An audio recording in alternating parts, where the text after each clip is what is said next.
வணக்கம். நான் உங்கள் அன்பான சயின்டிஃபிக் வேதிக் அஸ்ட்ராலஜர் அஸ்ட்ரோ அறிஞ்சி பேசுகிறேன். நல்லது நினைப்போம், நல்லதே நடக்கும். இப்போ தொடர்ந்து நம்மளுடைய சேனலில் வரக்கூடிய வீடியோஸ்லாம் பார்த்துட்டு இருப்பீங்க. அறிவியல் சார்ந்த ஜோதிட கருத்துக்கள் எதையுமே நம்ம மிகைப்படுத்தாமல், பரிகாரங்கள் அது மாதிரி விஷயத்துக்குள்ள போகாமல், உள்ளது உள்ளவாறு அறிவியல் எப்படி ஜோதிட சாஸ்திரத்தில் வேலை செய்யுது, நம்மளுடைய போன ஜென்மத்தில் செய்த பாவ புண்ணியங்கள் எப்படி இந்த ஜென்மத்தில் வாழ்க்கை சம்பவங்களாக உருவெடுக்கிறது, அது சாதகமான சம்பவங்களாக சாதகமற்ற சம்பவங்களாக உருவெடுப்பதற்கு உங்களுடைய ஜாதகம் எப்படி துணை புரிகிறது, கர்ப்பபலன் எப்படி வேலை செய்யுது, இது எல்லாமே நீங்கள் ஒன் பை ஒன் பார்க்க போகிறீங்க. ஸோ அந்த அடிப்படையில் இப்போ மீனராசிக்கு நம்ம என்ன பார்க்க போகிறோன்னா, 2025 ஜூலை மாதம் எத்தகைய ஒரு மாதமாக இருக்க போகிறது, கோச்சார அமைப்பில் ஆண்டு கிரகங்கள் எப்படி இருக்க போகுது, மாத கிரகங்கள் கோச்சாரத்தில் எப்படி இருக்க போகுது, ரெண்டோட அமைப்புகள் எப்படி வித்தியாசமாக இருக்க போகுது, இது மூலமாக என்ன தாக்கத்தை கொடுக்க போகுது. ஆல்ரெடி மீனராசிக்காரங்களை ஜென்மசனியில் பாதிக்கப்பட்டிருக்கிறாங்க. அவங்களுக்கு இந்த மாதமாகிய ஜூலை 2025 எப்படி இருக்க போகுதுன்னு நம்ம துல்லியமாக பார்க்க போகிறோம். அதுக்கு முன்னாடி நம்மளோட சேனல் ஃபஸ்ட் டைம் வருவாங்க, மறக்காமல் சப்ஸ்கிரைப் பண்ணுங்கள், ஃப்ரெண்ட்ஸ் அண்ட் ரிலேட்டிவ்ஸ்க்கு ஷேர் பண்ணுங்கள்.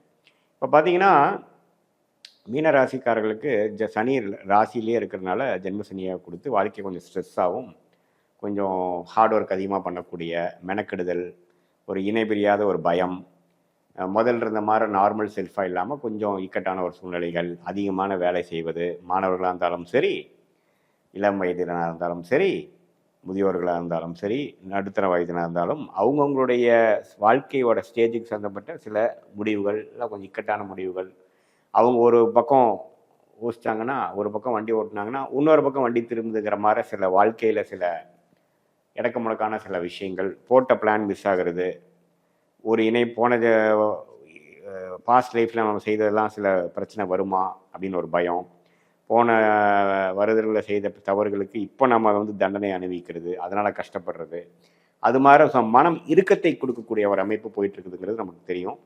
அந்த அமைப்பில் இப்போ குருவே 4ஆம் இடத்துல 10ஆம் வீட்டையும் 12ஆம் வீட்டையும் 8ஆம் வீட்டையும் பார்க்கும் பொழுது என்ன கொடுக்குறாருன்னா, அந்த இறுக்கத்தோடைய தொழிலில் முன்னேற்றங்கள், தொழிலில் அதிக இன்வால்மெண்ட்டு, ஆர்வம், முதல்றதோட மெனக்கெடுதல் அதிகம், வேலையில் அதிகமான பலன்கள், வேலையில் அதிகமான உத்வேகம், செய்யக்கூடிய ஒரு சூழ்நிலை கொடுக்கும்.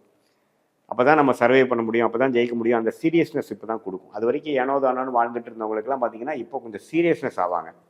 வாழ்க்கையில் ஒரு பிடிப்பு வரும், அதிகமாக உழைக்க வேணும். வியாபாரிகள் இன்னுமே உழைப்பாங்க, அதிகம் இன்வெஸ்ட் பண்ணுவாங்க, ஆனால் அதிக நேரம் வேலை செய்வாங்க, அதிகம் யோசிப்பாங்க. தொழிலாளிகளும் பார்த்தீங்கன்னா அதிகமான அந்த ப்ராஜெக்ட், அந்த வேலையை முடிக்கிறதுக்கு ரொம்ப கஷ்டப்பட வேண்டியதாக இருக்கும்.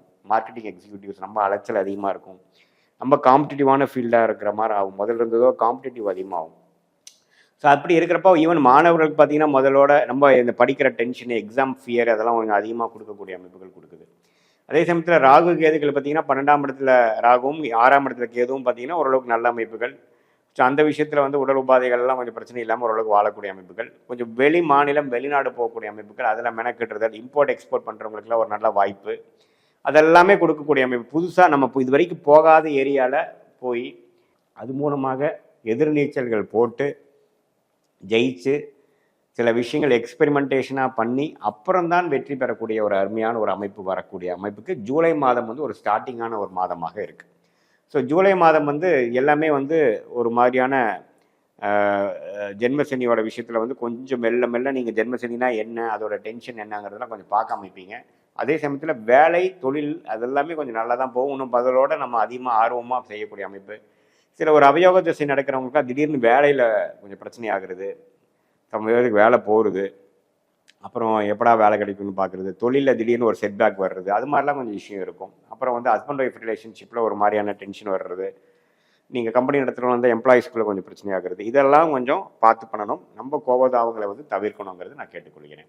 மற்றபடி பார்த்தீங்கன்னா மாத கிரகங்கள் பார்த்தீங்கன்னா ராஜயோகாதிபதி செவ்வாயே பார்த்தீங்கன்னா 6ஆம் இடத்துல இருக்கிறது தப்பு இல்லை, நட்பு வீட்டில் இருக்கிறார். சில எதிரிகளை கொஞ்சம் சில வரலாம், அதனால் கொஞ்சம் பேச்சில் பண்ணுறதுலாம் கொஞ்சம் கேர்ஃபுல்லாக இருக்கணும். வெளிநாடு தொடர்புகளில் கொஞ்சம் புதுசாக நீங்கள் ஏதோ ஒன்று பண்ணுறீங்க, ஒரு ஏற்றுமதி இறக்குமதி பண்ணுறீங்கன்னா யார் என்னென்னு செக் பண்ணி தான் நீங்கள் சேஃபாக தான் பண்ணணும். யாரையும் இந்த டைமில் நம்பிடக்கூடாது. அவள் எடுத்தமா கவுத்தமான்னு போயிடக்கூடாது. உங்கள் மைண்டில் என்ன இருக்குங்கிறது ஓப்பனாக சொல்லக்கூடாது. கொஞ்சம் கேர்ஃபுல்லாக எல்லாத்தையும் செய்யக்கூடிய அமைப்புகள் தேவைப்படுகிறது. சுக்கிரன் 3ஆம் இடத்துலேருந்து அதுக்கப்புறம் 4ஆம் இடத்துக்கு போகிறதும் தப்பு இல்லை. தொழில் வேலை விஷயத்தில் நல்ல விஷயங்கள் உண்டு. திருமண விஷயங்களில் நல்லா கைகூடக்கூடிய விஷயங்கள் உண்டு. இருந்தாலும் இந்த நேரத்தில் வரக்கூடிய வரன்கள்லாம் கொஞ்சம் கேர்ஃபுல்லாக பார்க்கணும். எடுத்துமா கவுத்துமான்ட்டு நம்ம ஒரு முடிவு எடுக்கக்கூடாது. நல்லா பழகி பார்த்து தான் செய்யணும். ஏன்னா ஜென்மசனி வரும்பொழுது எப்பவுமே பார்த்தீங்கன்னா ஒரு பாவகர்மாவை நம்ம கரைக்கிறோம்னு தெரிஞ்சுக்கணும். நம்ம கொஞ்சம் எடுக்கக்கூடிய முடிவுகளை தவறாவதற்கு வாய்ப்பு அதிகம்ங்கிறது நீங்கள் தெரிஞ்சுக்கணும். மைண்டு நார்மலாக கிளாரிட்டியோடு இல்லை, கொஞ்சம் ஸ்ட்ரெஸ்ஸோடு இருக்குதுங்கிறது தெரிஞ்சுக்கணும். அதனால் கொஞ்சம் எல்லாமே யோசித்து ஆலோசனை பெற்று அப்புறம் தான் நீங்கள் செய்யணும்.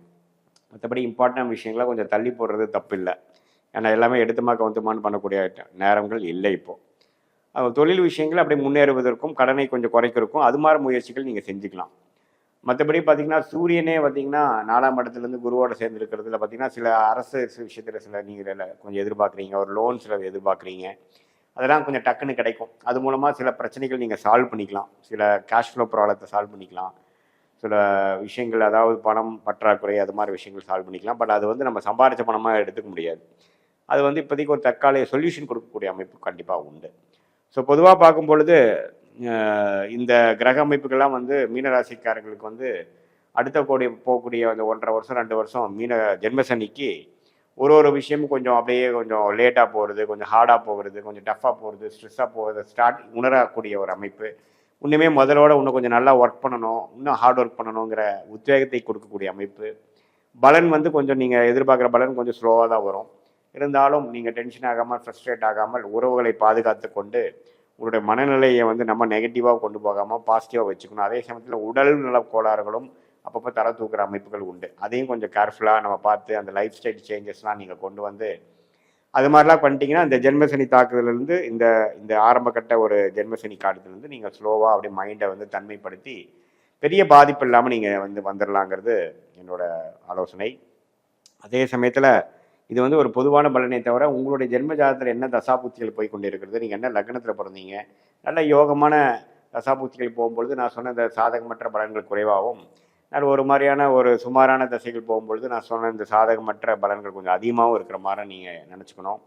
உங்களுடைய தசநாதன் எப்படி, தசா புக்திகள் எப்படி, புக்திநாதன் எப்படி, இந்த கோச்சாரத்தில் எப்படி போகிறார், இதெல்லாம் நம்ம ஒருங்கிணைத்து பார்க்கும் பொழுது வாழ்க்கை வாழ்க்கைக்கு வந்து எப்படி ஒரு ட்ரெயின் ஒரு ரயில் வந்து 2 தண்டவாளம் தேவையோ அதே மாதிரி கோச்சாரமும் இந்த உங்கள் ஜென்ம ஜாதக தசாபுக்தியும் ஒருங்கிணைத்து பார்க்கும்பொழுது உங்கள் வாழ்க்கைங்கிற ட்ரெயின் எப்படி போக போகுது, அடுத்த வரக்கூடிய ஷார்ட் டேர்ம் ஃப்யூச்சர் லாங் டேர்ம்லாம் எப்படி இருக்க போகுது, எந்த மாதிரி முடிவுகள் எப்போ எடுக்கலாம், எந்த நேரத்தில் எது நடக்கும், எந்த மாதிரி டைரெக்ஷனில் வாழ்க்கை சேஞ்ச் ஆக போகுது, எந்த நேரத்தில் நம்ம அடைக்க வாசிக்கணும், எந்த நேரத்தில் கொஞ்சம் வேகமாக போக ட்ரை பண்ணுங்கிறதெல்லாம் துல்லியமாக சயின்டிஃபிக் வேதிக் அஸ்ட்ராலஜி முறையில் நீங்கள் பார்த்து வாழ்க்கையில் நீங்கள் வெற்றி அட முடியும் அப்படிங்கிறத நான் வந்து சொல்லிக்க விரும்புகிறேன். இது ஒரு பொதுவான கருத்து தான், நீங்கள் தெரிஞ்சுக்கணும். மீண்டும் மற்றொரு காணொலியில் சந்திப்போம். நன்றி, வணக்கம்.